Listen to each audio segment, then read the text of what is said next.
yatete bebre ebisa na me nim se obi so beka ebisa kra ne den obi so won chen se ebisa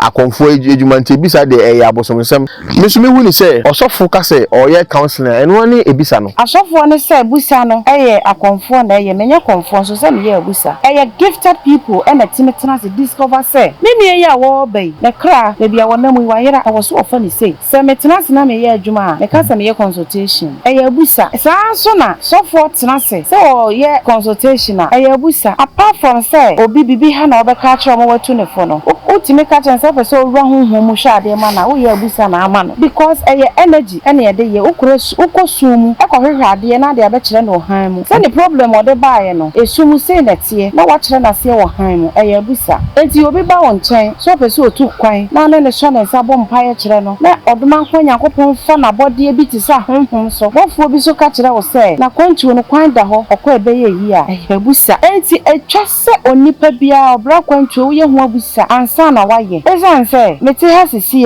de bia mebie me branch bia me bo ho paye ye ho abusa ene twa ne foto ma me enti me ko ka se ha na me pene ya mfa ma me a mete ho ne ya frɛ me se utim befa because me nim se de oduma kuma kana na bebam me ntwe manso me nya chinye me ndan ka ode me ka wo wa obetua ti me hu ya na me se aha de me nya ya nka me pe na nsuo bi na eda ho no ekohwe nsuo no na me ne na ka ho asem se adwuma me ye ne se na me tie se wo hu me nya asase ya nka me pe ka ho asem ma me na me de ma fori egu ho na mkoye omo kura sika estate agent fo abayan fo omo sika mu oduru na ye de acha abawa eno ne kire se mabusa se me kɔ ho ebeboa me enti ahohoma ye wo so age me nsa anom ene ye bo omo maka na werefie ne ye de ya ma me enye magic eyetumi ti wo ye busa wo abrabo ho eye na ne ye fe wo mu ne se wo kɔ abusa abrabo ne ye easy e de ma very easy minimo obi a o cosmetic shop kesiye wo se abawa ye topa nsuzika no de bi ye kadamani loan na me de shemusa oba na se ma me wayira ton grains ton millet eburo ayu atoko sa ne ma no wo se adam se wayira edwa na wudie no enye wo kra adwa ehu se wahyehyɛ ne ma wei bebere a wo de ka akɔfa ba anya wo na wotena ho ton ti wakwadwene ho atremansi ne wo de cosmetic shop ahye obi nsa ene wa start wonya customers boten omoma ne sika so wonfamra wonfa sika nhyemu sika kakra bi akɔfa ba ya mo hu so woton bi no obi a pe bia na de botodu sika abrense me pe botodu ya na wafa abremeji wetu ase wo se wo mre ofre ho no ma na ya kire ne se yenya botosi egu ho ode obekɔ na car ye ready no wa load no wafa passenger car ba wa home wo hu wo kra adwuma wo mre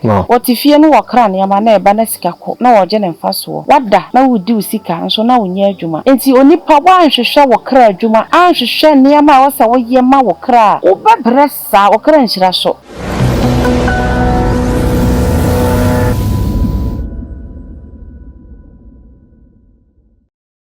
Mama kwaba eba nature servant afeye so ikiane na apia ade kada dai emi se munni me dada ene de me kwa na me nam ye wonu bebra ye mpa ho ntuma kyerɛ mu ene ye da kofo kra ye be pa ho nyina ntuma kyerɛ mu ise bi wo mu na se ohia bia na bomoden afre me pa cho ye nwa no mema ye ba mo ye mema adwu ye de ne nya de ufa ye se de purposely for a man ko a ye food tirim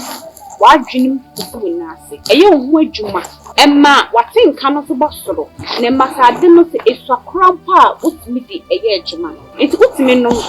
for sa o kwa adwuma pa utimi teki basa akono ne basa besa wo adwuma na wo ne yie emma oba no enije emma ye nije ewo heya so de ewrade ma eno ane atoka kakra ubebu ede amaye na me so afobie fibroid eya ade a eha ya adwin bebre fibroid into be power we fi bebre ni wonya awo no wawo ye wadru a ye mfa se kan town ebe melt fibroid ni bia mana ba bontin ama nso so nya ye funu awoba fibroid da oba so a menu di adanse se ma okunu mo pasan enye adwuma ono wonni fra no pa so nyumre ni sense mi na se piemu kwa na ebetumi so ase e ma ya himfie hu hia ye ai mi nwa ahimfie no e hu hia ye pi so ohini ba ahimfie na sa ahimfie hu aye fi ana ho ho ogbo ewura na sa ahimfie hu aye fi a pani so beka so ba esima hu ni wudi hu sisi ohun abontin no na inside the under canoe ho no get to ho no hu yi ho ne ma e ho ntampe no hu twehwe esie e wo se ho ye kuma na ohini bo wura ho a pie no kra ye den ama no nti mu nua ma me wo hu so ye wo ho eno ane se obelunum bi be ho eno ano no na so ohini bo wura ahimfie ho a ni we be fi ne chaw ewo ahemfie ho okwa obesan so ababiem na make na menka senwie ye ka ne say bia stroke wo stroke na so mfie bebre ni sia na eba ye nchen edi bosome mienu bosome ni enfa oba the nature servant or wonju ejitu say edu bebre wo system ni obi edi edu ho dance na mo amunim abaawa no munim ne nsa no adwuma na mo amunim no enye spiritual eyimfa no woye physical so kan na ebe ya enipa no wo so ho yade wo hunhum no na wo sa ho na mani enso ka ho enti se wo stroke na sada wo so che bebre se wo nsa na enye adwuma ana wo nan na enye adwuma ana wa no achim ana se untumi kwa nkeka ho kra na uba na so ye so a obehyew ama wanya ahoden ane na me se eba biem ye fra bibi ti se ema ye wo candy gonorrhea syphilis ye woni nyina wo ho e ka ho bebre na ma mema mu mema ye no so kofom e ka ho bebre tutu na ye ma ye mu no ya himfie no e kwan ne ye kese so pesa himfie ni ka chum kete na wo somo je ni mu so ya free ho a wo pa the nature servant ho a ono ye herbs enya brofudru ye ha maya no wako nwrem okwa ye mutu no akotete na wo de aye eduro ede ahye ene yade ye keka ho aye modi yade bi wo ha ye ntimi modi wo ha sei so wo sa yade ni na so upe eduro a ebetumi akene tatahye a wo pa the nature servant afia ye so won sabeke no screen na wo hye no numbers na egusu me pa chobo modi na peke ne free eduro no mfa woni ba bia wo so wa brutre so wa African countries dia so wo Ghana ha sei baby who be a delivery ejuma e be send ya mo me da ma sin ta fofo e be share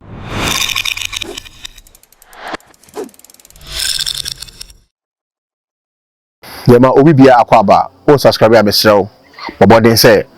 o be subscribe e free obi anje uska o subscribe ya nche hono mbe ona hono no fansa emia so na share ma wunua na onua so enya binhwe ende so ye ne ye maame atnase ye bedin komo ya tete ebisa cry ne den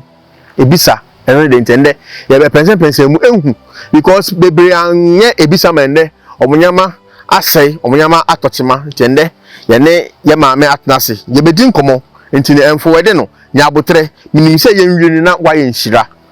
ma papa ma akwaba me hu se nkofo comment wo comment hono mo se omo fra unfa na ya o se no voice note eno so asense mebre ma eno so no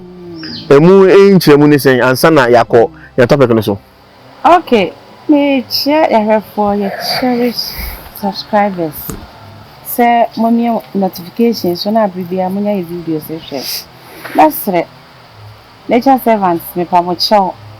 say o frame na nya me na me fa nipa wa fa no me trust ne pa ena oka say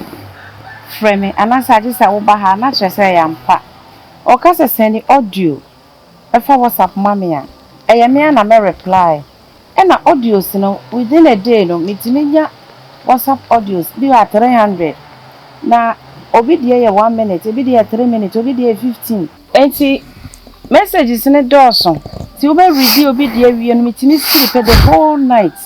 na my reply so no enuru ba bi enti me strong ensa dan sayem eye den na me reply o say wo hia sa me frɛ wa me ya mitimi frɛ obi wo wa ni audio bi tie wie a me ya me frɛ na ka kyerɛ say so ye free on frɛ me bi wo so a me send any message set time say one frame na me ne nkasa enti unya hu me a I am such a lovely person enti man how me fom wa na de ache me why ma se ofom wa na o de ache no na mesere mo se mo send voice note number mo chem ma na mbu 2 minutes aya na esa nitie no aye bebre enti at least 1 minute 30 seconds okay and na say 1 minute ma na mbu 2 minutes na wotumi ahwe obi antantan because so send 1 hour 5 minutes back for bebre so ono ma on show mo yes na mo so mo the complaints ba intino mesre mo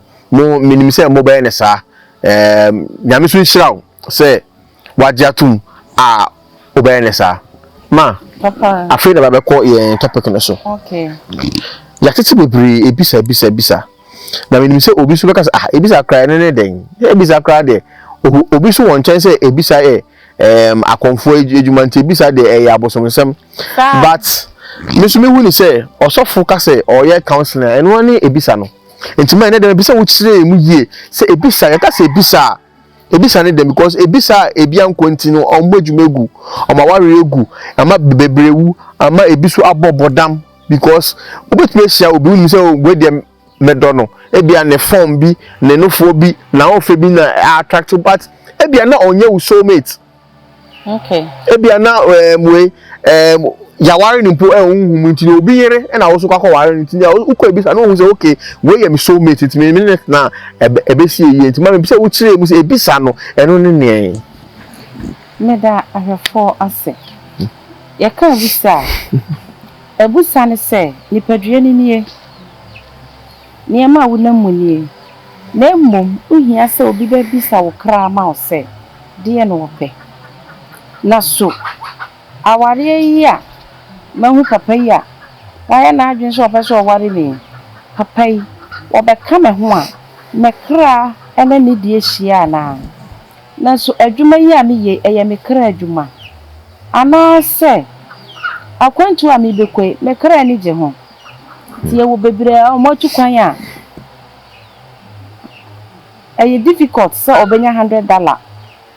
amount $50 na bonya na aba 100 wo branka sa because when busa na kra wan ko ho busa ena ye wo bi wo ho a wo be ya de a wo mompa ye nya busa wo ho busa se na so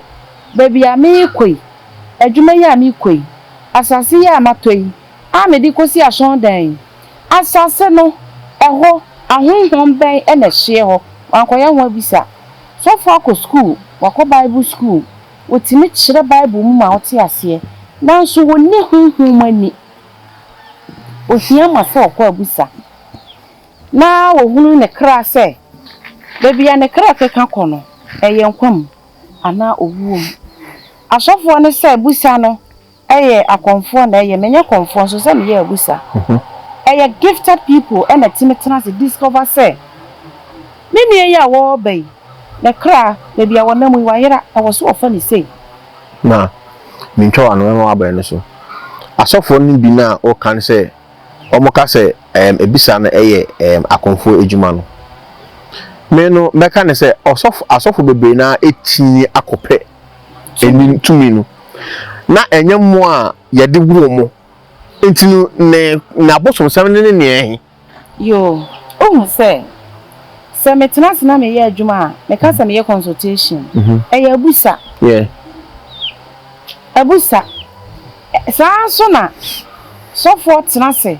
o ye consultation a eye abusa apart from say obi bibi ha na obeka kire mo watu ne fo no utimi ka chen say person owura honhom mu hwa ade ma na wo ye abusa na ama no because eye energy ene ye de ye ukosumu ekohwehwe ade na ade abekire no han mu say the problem o de baaye no esumu say na tie na wa kire na se wo han mu eye abusa enti obi ba won chen so person otu kwan na ne hwa na nsa bom paye kire no na oduma nko Yakobon fa na body bi ti sa honhom so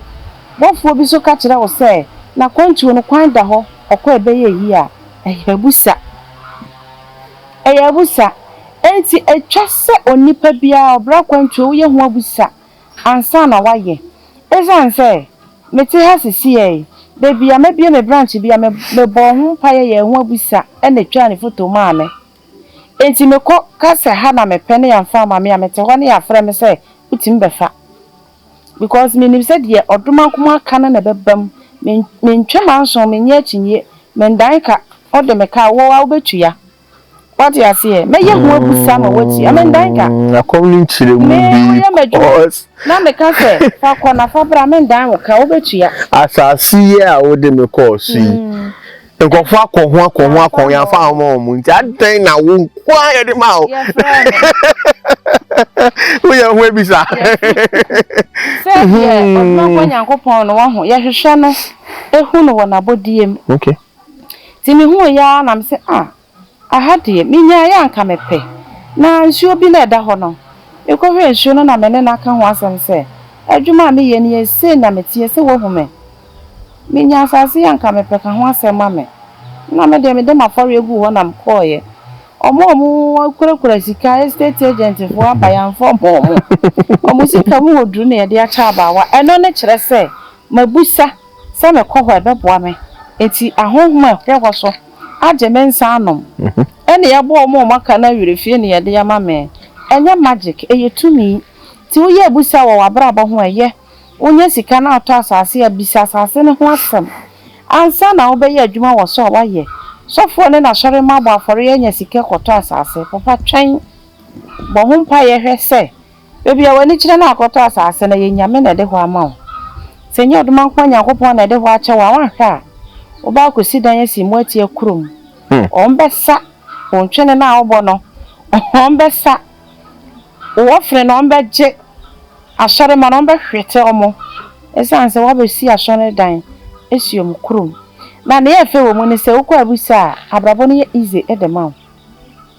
very easy bini mo bi a o cosmetic shop kesiye o se abawa ye topa suzika no de bi ye kadamanim loan na me de hye musa oba na se ma me wa yira ton grains ton millet eburo ayu atoko sane ma no o se oh adam se wa yira edwa na wudie no enye wo kra adwa ihu se wa hyehye ne yema we bebre a wo de ka kofa ba anya wo na wotena ho ton ti wakwadwene ho a 3 months ne wa start you wo de cosmetic shop no ahye obi nsa ene wa start ye no wanya customers bo 10 omoma ne sika so wonfamra wonfa sika nhemu sika kakra bi okofa ba ya omo hu so woton bi no obi a pebia na de botodu sika abrense me pebotodu ya na wafa abremeji wetu ase wose womre ofra ho no ma na ya kire nse ye nya botosi egu ho ode obekọ na car ye ready na wa load na wafa passenger car ba wa home wo hu wo kra adwuma wo mre no wotifie no wo kra na ya ma na eba na sika ko na wo je ne mfaso wada na wudi usika nso na wonya adwuma enti onipa wa nhwehwe wo kra adwuma anhwehwe niam wo sa wo ye ma wo kra wo ba bresa wo kra nhyira so wati ase obi se wabi etwa ba eno no waye ne nkwanda nyina nti ne mebe ye bi wo ma me kra ne pe wamfa wo kra nka ho okọ wo abusa ti ma me ne wu se kirima adwuma na gu ade ntia wo kọ abusa no wamfa wo kra nka ho na wansere se enya adwuma be ye generational chain ama ne ma ene ne nana no moye ma ne ho ti se ma me na wu kọ no oni ho biomu na dia wo be ye ne se wo be kọ ko busa se e wo se wo nankasa na wo be ye adwuma na wo ma me ye no etwa se wo ye bi okra pe ana se okra mpe pamocha wati ase se wo ma me na no ye choba na ekosoma na ene nkire se wo wukoi wo ye be koso ama agye se gina na ogina ye no kọ hokọ se mi ko busa se na me ma me ton fufuo na ye choba na me ma me ye adwuma we na ekosoma no ebusuan no no de ahwe ye si fie ye bibia ama ya ko school awie nti ye behwe se ye nso ye bebo ye ana ukọ na wo krapa na waje na wato aso nti omawofo na mo ye adwuma bi adwuma no gusu ye kese no omukọ abusa ekọhwe se bebo omo ansa na omo ye ho amamre ene ho amane ya manipa na eye omo maame ana omo papa ne saman ansa na omo ye eya paye uyi apaye na ya te ho ama no akwaye ma say uyi apaye na ya te ho ama no akwaye ma mpse mbisa ka se mu quick one obi ente ebisa asemda na making what the work was business bi mu ana waware awie na wo say ono so ehun say na nka wo say me ko ebisa nsa na baware on ware na oye okay ba ware no ono ehun say nyama twetwe san ena obi also agwanko ebisa nti no business na oye na etwe esanage ma ye akechi anankechi onke ebi fa ho aware mu de akechi sao enti ma oba na oba ebisa na bibia ni wono ma oba ya ma na ebe bua no nature servant mechanical truth mention the quote oba na be ya ebusa na meka kire ose nipa awaware no ba awaware no ebe twa sign esanse one wo kra enhia ebe twa sign a meka wi ade na okoja oba no ma na wie nti no wa na wie nti eno so kra na kwan ho your friend enduring obe endure niam ebe firi mu aba say mo say for better for worse Yankopon ji awarigo but wo ko pe ge no wo ya na line na Yankopon ni ho wona akofa wo yere so what you say awari mu side na de akachi but na kwan ho ye fire rituals be ignite wo energy ne ma ne overcome oba na de na watimi apuli true nti ye bra oba na de na se ebia na spiritual attachment spiritual marriage ya energy oba na so nti ye te efiri ne so na asomdwe aba ena eye adwuma so a said ye maami cosmetic shop kesie wa firi ho one person wo begu nti wa firi store ho wa fa obi atena ho ani kunu na hwe nipa na ma no wa set ne cameras ni ade wa start say waton aburo emo beans ni ade wa de ne ho o ye free enti eno no ba na me ka che se eno no emwa wa obetimi start all over again so na obo onton ade onkwa aware but opese wo ye abuse hu se de na bebo no obra kwantu mu eye very good eno na ye pa uhu a na wahu wanantie wahu wanamo yie so bi wura me office otimi chepa ehun adwuma na ya na ye me say mere bebre na ma kyerɛw nti obekɔ no na for field hu se mehu eni oba na wo hu ne say ye taste na ye spec no hu na no yi wani because e no wokra ebo ebra na wankoto nsuhwem ma nyame srawo so say unya ye ho abotre o kyerɛkyerɛ nyama bu bie ye ni wo nyama because ye nim bi no yaira che me kai say me no ye video previous ba me kai say 31st night ade a wo kyerɛ me ye fortified ama bibia me sabe so bia na eye yi sa de no ma me didi hu kakra nsa na ya kyerɛ omo ya be kyerɛ mba esesi ya ma me didi hu kakra ya be kyerɛ esesi ya ende e ma mu nsuro obe kyerɛ enkwanya me de me ye no kakra be duru ho ntino abotre why enye gidigidi koso adi echi subscribe share like comment like for wagin kyerɛ bra but enye didi atem na ma unya bi so enya so emfaso na there is more to come ma afekwapo na ono asbese this year ebeji omunsa ye ba ni gidigidi ye chese ye bi ni pen ye kyerɛ ade dito nti mu nkoso na mo subscribe mu nya botendi echi na me nim se mo be ye nhira ma ebisa na sema so na degusu e won okay ma obi wo ho no ma ma mfa ne se osi so o mama emema mfa se emema no de eye emema po in general oba so sa ususu o first guy obefa o first girl obefa etumi ye wo o downfall o problem e to da so a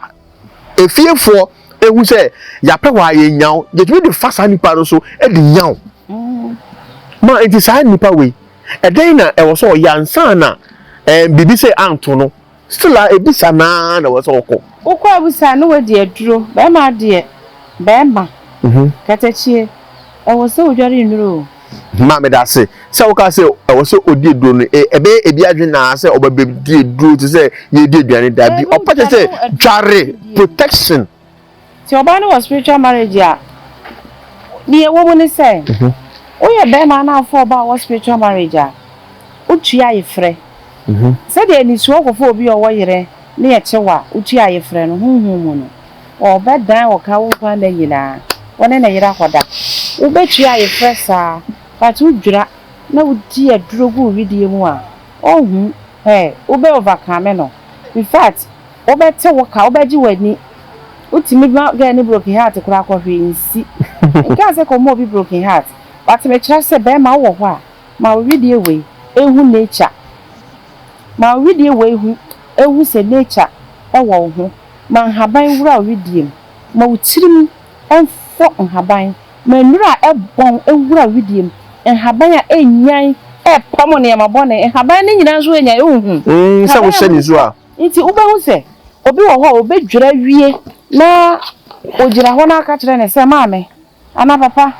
wadwira wie ko wadwai udware na te se na haban ne bon se da bi na ho bon se da bi 30 minutes obedura ho no ho yenyan wo yi no me na firi ho agu ati se baby a awufo deda no ho yenyan nti dwira wie pe obehu se adwaye ho yenyan na wankasa wa fortified ana me ya kan asem ma no ana me ya bie wo kii ne so minye oh da be say no de unya nkyere ade ko be use nti ende nya ebia nti ebe ma wo nipadua no wo se why light but why powerful enti ahonhom bi atwam nipa bi okura ne bo huwa na wayi nani saa na nipa wo ne wo kura wo ye nipa bone fo okura honhom fia na okura ne bone no wo hia wa na watwam wo na abefa ko na nti wo ho se hwe nani na ho ma ho boa na ni fra wo honhom nti eni a wo di locate spiritually no ohun biom blind nti wo ne saa pe no wo se kai se ma ya nam ena ye mo anwo ye honhom adwuma mba na mo di ye dede dwan ya sum e di hunhuna nipa no nti e wo se nipa udwira manuro a shibi kra wo kan ready atum so ready bo pepe ekeka eyo hene yes ewura body ni mu wi a afi wo na ma no ai kan pe ti katechi ye ka se wo ye bema na wo na mobra kwantu mu ahyase de kan di aduro wakọ wani madru ba bi kra enye too late obetimi aba abedi aduro enya me honko a ye woni pa bebre a omundim ha wa ye ma aduro dware ye ma nduro de ye ho wati ase kopa bi na di aduro na ma wo kenya honhom a eti wo ma wo ye brane no kenya no na 16 years girl bi a me yi wati ko a me bofom na me ma hwe ase efiri ma why no se me ma hwe ase efiri ma be ma de obo forma wasem moboche obia oba de se obitumi ehia na eche de na wo be ma wan na e ba beche wuska enti ni mesremo ma aka unim obia obetumi aboawo amagodi ndro wo owede mu a pachoko unim obia so a ma ne number na da pachofre no ma obeche wo so adopa wie nyumbre oru no onye yiyimu ma de onye yiyimu di mesrewo koso na di echi na ye be kire wo anyama ye be bie weni na oma dada ya che asofo na dada ya che ye de ye kanokre ahanom ye kanokre ye kire sunsun ade ye no ye mfeki tinu meda obi biase ahana mede mu ebesi mbe se ye be kwachi bebresa mobando no mbeka se na ewa ye sere mu ye disi ase eda foforo ye be se hia na ye din komo